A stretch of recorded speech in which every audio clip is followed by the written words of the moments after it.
महत्त्वाची बातमी. युद्ध परिस्थितीमुळे गॅस तुटवड्याचा सर्वात जास्त परिणाम हॉटेल व्यावसायिकांवर झालेला आहे. चर्चगेट या ठिकाणी खाऊगल्लीमधील अनेक स्टॉल आता बंद आहेत.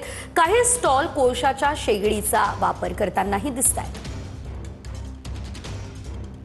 मी सध्या चर्चगेट येथील खाऊगल्लीमध्ये आहे आणि खाऊगल्लीमध्ये देखील मोठ्या प्रमाणात फटका बसला असल्याचं आपल्याला चित्र या ठिकाणी पाहायला मिळते. ज्या खाऊगल्लीमध्ये सकाळच्या वेळेस मोठ्या प्रमाणात गर्दी असायची, यावेळेस संपूर्ण खाऊगल्ली जी आहे ही खाऊगल्ली रिकामी असल्याचं चित्र आपल्याला पाहायला मिळते. एकीकडे अधिवेशन सुरू आहे तर दुसरीकडे खाऊगल्लीमध्ये मोठ्या प्रमाणात गर्दी होते, परंतु गॅसचा तुटवडा निर्माण झालेला आहे. त्याच्यामुळं अनेक मेनूमध्ये कपात करण्यात आलेली आहे. त्याचसोबतच काहींना व्यावसायिक सिलेंडर जो मिळत नाही आहे, त्याच्यामुळे अनेकांनी हे स्टॉल जे आहेत ते उशिरा सुरू करण्याचा निर्णय घेतला, तर काहींनी संपूर्णपणे स्टॉल जे आहेत हे बंद करण्याचा निर्णय जो आहे तो घेण्यात आलेला आहे. कॅमेरामॅन सिद्धेशसह निवृत्ती बाबर, TV9 मराठी, मुंबई.